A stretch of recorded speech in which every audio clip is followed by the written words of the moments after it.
Protesta, yung 3 araw na protesta po ng INC dyan po sa Quirino Grandstand sa Maynila. Nasa kabilang linya na po natin si Major Philip Ines, ang tagapagsalita ng Manila Police District. Maganda umaga po, Major Philip. Yes, Ma'am Angel, isang mapagpalat, kalmadong umaga. Ganun din po sa mga nakatugay-gay at nanonood sa inyong programa ngayon. Kamustahin natin, Major, ang sitwasyon dyan po sa Quirino Grandstand. Pangalawang araw na po ito, nung protesta ng ating mga kapatid sa INC. Yes, Ma'am Angel, kagabi naman tuloy-tuloy yung pagmumonitor natin at walang anumang kaganapang pumukaw sa ating kamalayan at natutuwa naman tayo dyan.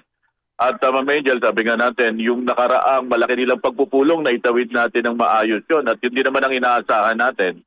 At yung huling bulletin natin dito, Ma'am Angel, as of yung pinakauli lang natin, nasa mga more or less, mga 130,000 po ang naandyan ngayong umaga. Kasi natapos po yung program nila kahapon, yung program proper nila kahapon ng alas 8 ng gabi. After nun, may mga naiwan po dyan ng mga kapatid nating INC. Yung iba naman po, bumalik ng kanilang mga tinutuluyang hotel. Okay, tapos mamaya babalik muli sila para doon sa programa, para sa second day.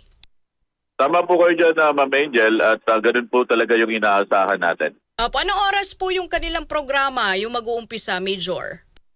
Just po, sa pagkakalam ko, baka mag-start na po siya anytime po ngayon. Kahapon po kasi ganito rin halos oras, nag-umpisa po yung kanilang programa. At natapos po ito ng alas 8 ng gabi. Opo. Tama po ba umabot ng 600,000 yung mga kapatid nating INC ang nagtipon-tipon po dyan? Yung pong aming initial crowd estimate pagdating po ng 7 p.m. po ay nakapagtala po tayo ng 650,000 po na mga kapatid natin na INC na nandyan po sa Quirino Grandstand. Ngayong araw po ba, Major, inaasahan natin na ganoon din kadami yung bilang ng mga lalahok? Yes po, inaasahan po natin yan kung may pagtaas man po o kaya may konting pagbaba. Ganun din pong bilang po ang inaasahan po natin. Opo, pero kahapon hanggang ngayon, hanggang sa mga oras na to, as we speak, Major, wala po tayong mga untoward incident na itatala dyan po sa Quirino Grandstand. Yes, Ma'am Angel, wala pong kaganapang pumukaw sa ating kamalayan. Naitawid po natin yung unang araw ng maayos, kalmado at payapa. Koordinasyon na rin po ito ng ating mga kapulisan dyan at ng mga organizer po nitong ating malakihang pagtitipon. Opo, yung iba po ay nag-camping. So yung iba po ba, meron po bang nilagay na lugar ang MPD para po doon sa ating mga kababayan, mga kapatid sa INC kung saan pwede po sila maligo, di ba, mag-CR? Yes po, may mga gano'n naman po koordinasyon doon at yung mga nag-camping po doon, binantayan po ng kapulisan natin. At wala naman po tayong anumang mga insidente na naitala tungkol po dito. At sabi nga po natin dito, tuloy-tuloy po ito hanggang hindi po natatapos yung event nila na andun lang po yung ating mga pulis. Opo, at doon sa mga tauhan naman po natin, Major, from MPD, sila po ba ay nag-shifting na? Siyempre, naintindihan naman natin yung kapakanan ng ating kapulisan. Yes, Ma'am Angel, meron naman tayo ganun. Kailangan din naman natin pagpahingahin yung ating kwerpo dyan, yung police natin. Kasi 3 araw po ito. Opo. At papalit-palit po yan. Pag medyo kukunti po yung mga personnel o yung mga tao na nandun, tinitignan po natin yan, nagkakaroon agad ng adjustment. Ang mahalaga po rito, hindi po natin ibinababa yung ating antas ng pagbabantay para dito sa ating mga kababayan na nagkakaroon po ng peaceful rally dito po sa Quirino Grandstand. Nagkaroon po ba ng hirap sa komunikasyon? Nawalan po ba ng signal, Major? Wala naman po kaming ganong impormasyon na nakakapagbato naman po tayo ng mga kailangan natin mga information, data. Opo, doon sa mga natanggap na unverified reports na meron daw po di umano na manggugulo, maghahagis ng granada, ito po ba ay verified na ng MPD at paano po natin to aagapan, Major? Yes, Ma'am Angel, kung meron man po tayo matatanggap na ganong mga banta, hindi natin po ikikinip-kipit balikat ito, magkakaroon po tayo ng assessment, evaluation. At yun po yung gagawin natin dyan. Pero so far po, wala naman po tayo natatanggap na mga ganong banta.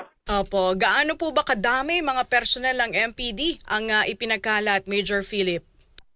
Ma'am Angel, dito po sa Quirino Grandstand, meron po tayong mga more or less mga 2,000 pong PNP personnel dyan. Katulong po natin yung iba pa nating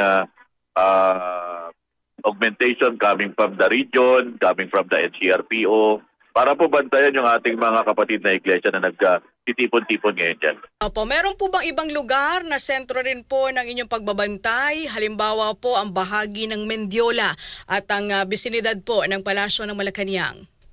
Yes po, ma'am. Meron tayong mahigit kumulang 13,000 na PNP personnel ang nakabantay po dito sa Timbulan ng Laya at Diwang Dakila. Iyan po yung lungsod ng Maynila. Kung saan po, meron po tayong mga lugar na binabantayan po dyan. Opo. Meron po ba kayo napansin na medyo kailangan yung i-fine-tune doon sa latag po ng ating seguridad kahapon na kailangan pambaguhin ngayong araw hanggang bukas po? Wala naman po tayong ganyang nakuha, Ma'am Angel, na matagal pong pinagplanuhan ito at sabi ko nga, wala pong puwang na magkamali sa paglalatag natin ng seguridad. Opo. At maximum tolerance, tama po ba, Major? Yes po, pinakamataas po na antas ng pagtitimpi. Ang sa atin po dyan, yung presensya po ng pulis dyan para mapanatili lang po natin yung kaayusan, katahimikan at katatagan po ng ating lugar. Siguro panghuli na lamang po doon sa mga kababayan po natin na nagrereklamo kasi apaka-traffic dyan po sa lugar na yan. Ano po ang ating maipapayo, Major Philip?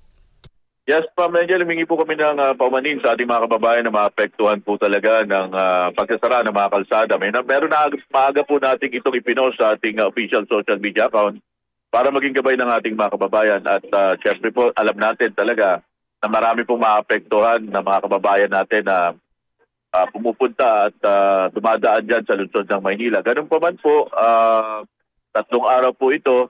At yung pong pakiusap natin, medyo habaan po natin ang ating pasensya. Ito po ay pagpapatunay lang po na nirerespeto po natin ang karapatan ng bawat isa na mamahayag, ibigay po nila kung ano po kanilang saloobin. Wala naman pong pasok sa yung mga estudyante po? Tama, Ma'am Angel, wala po. Diniklara pong walang pasok yung Lunes at Martes po. Okay, with that, Major Philip, maraming salamat po. Mag-iingat po kayo at mabuhay po ang MPD. Wala si Sir. Ang say ng taong bayan. Ang say ng taong bayan. Alams na!